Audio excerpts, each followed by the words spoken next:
Booyakasha, right?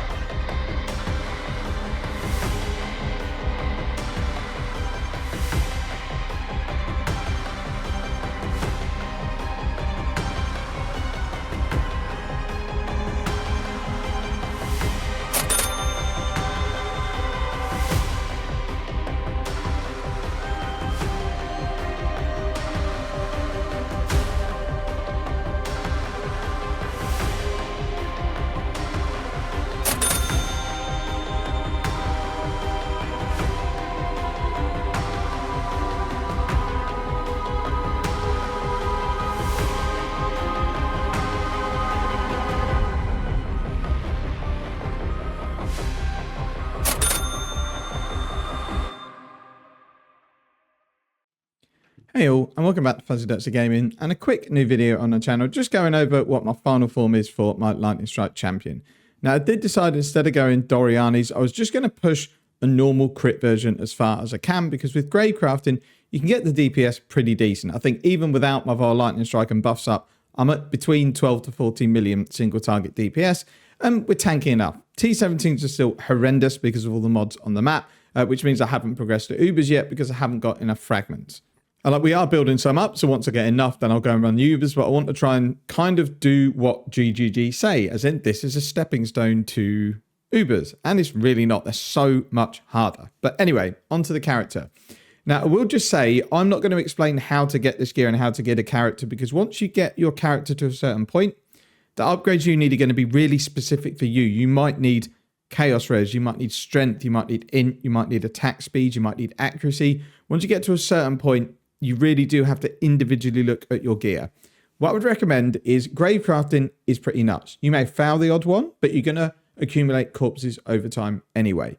I would recommend you just get to grips with how it works, because once you understand lowering and increasing item odds to get your best chance, it's very, very easy to grave craft stuff.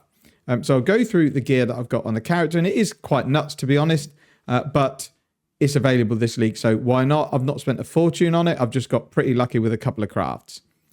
So the claw, I bought a video out for crafting, which is 6 T1 modded Imperial Claw. I can't really get much better than this without getting really, really fancy. Now the helmet I grave crafted as well, which is +1 to max power charges, 2 T1 resistances, T1 life, T1 intelligence, and T1 armor and evasion. It's basically lucky to hit this, but the way I set the craft up, I think I had a 1 in 3 chance to get +1 power charges, and even if I didn't hit it, I'd have a decent helmet anyway. The reason I've dropped the Blizzard Crown is I don't want to have to run minus mana cost on all of my jewelry, because it really restrains you on what you can craft, because you can't craft life, so you either have to go without life or try and roll it naturally, which can be expensive. So I roll reduced mana cost of attacks, and as shown in the highlights earlier, I got super lucky with an icon and hit mana reservation efficiency of skills. I didn't need it, but what it has meant is that I can drop life tap from my Assassin's Mark and add in a brutality to my Whirling Blades, which I'll come on to in a minute, just so that it doesn't do any elemental damage, or I can't die to reflect from Whirling Blades. This shield I crafted with Chaos Resistance Essences, got very lucky with the armor and evasion rolls. I think I crafted life, had 1 armor and evasion roll, then slammed an exalt and hit another big armor and evasion roll. This shield is really, really nice. The amulet, again, grave crafted. I put in lots of chance to crit, so I was basically guaranteed to get crit chance and crit multi, or 80% chance. Put in 2 fractures, 4 modded item, and got lucky and it fractured. I've then crafted it with lightning damage essences until I hit intelligence. Didn't really need life because it's too expensive to try and get it, but I hit a tiny bit. And then I've crafted non-channeling skills. The ring is exactly the same ring that I bought a video out for on how to craft. The only difference is I made sure the mods that roll would be T1, and then I put 20% resistance modifiers on it. So this ring is pretty nutty. It's basically 80 life and about 170 LE resistances, 27 chaos, and non-channeling skills. Super, super nice ring. Cost me about 3 to 4 divines. Actually, that's a lie. The catalysts are quite expensive, so maybe 5 divines. This ring was just spamming harvest with chaos resistance until I hit a decent ring. I hit LE damage with attacks with big fire res, and then just crafted life.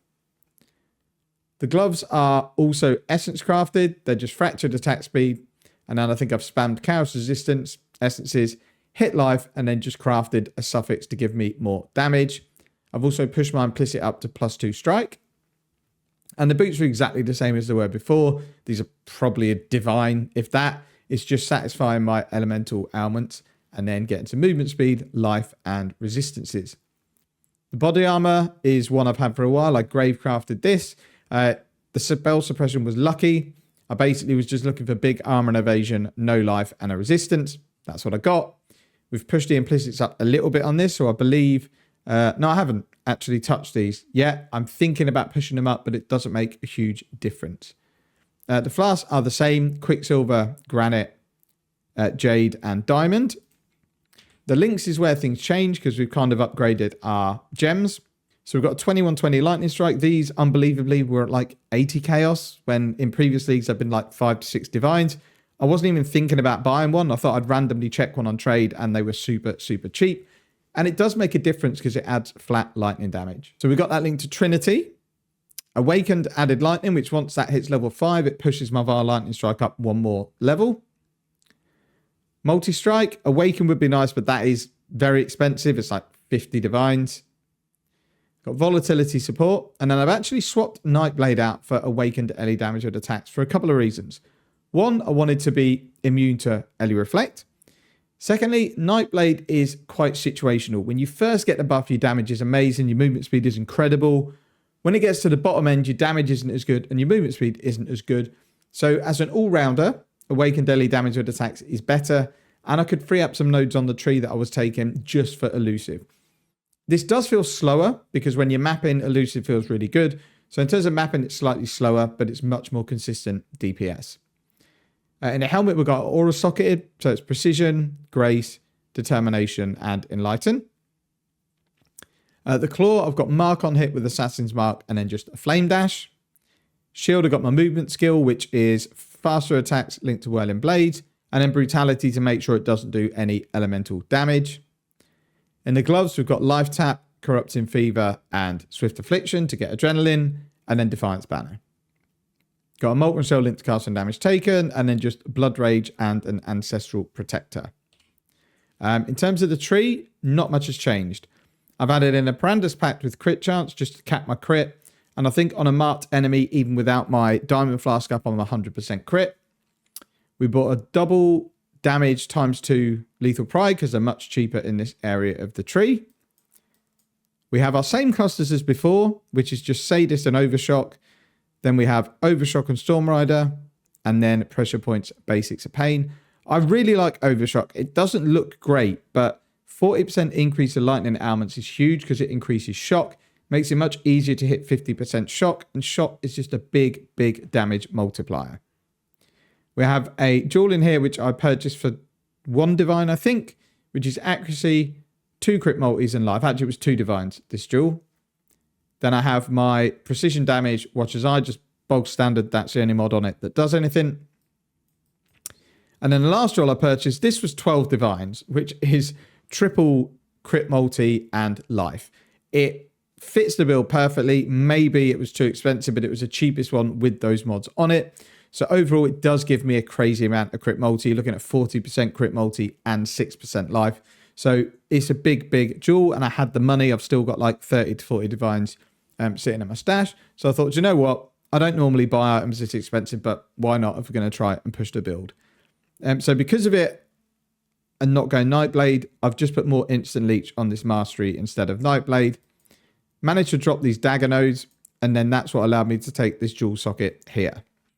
That's kind of it for the build. I don't think there's much more to go through. It's really just to give you an update on the character. I'm not going to push it any further, and I doubt I'll look into a Doriani's version because I would like to try another character. There's a new video coming out tomorrow where I'm going to use this character to farm a Mage Blood. That's going to finish the build. Then I may go SSF. I think with grave crafting, SSF has never ever been more accessible than it is right now. And I think I'd get a good sense of achievement if I can build this sort of character in SSF. Would feel really, really good. I've done plenty of SSS characters before that have done, you know, bosses, pinnacle bosses, simulacrums. I don't think I've ever got to uber boss levels on SSF. So this is maybe my opportunity to do it this league. However, again, negated behind T17s. But I definitely do want to try an SSF playthrough, which might come later on. That's kind of it for the video. If you've got any questions, feel free to leave them in the comments. Mage Blood Farming series should be out tomorrow. Thank you for watching. Take care and see you in the next one.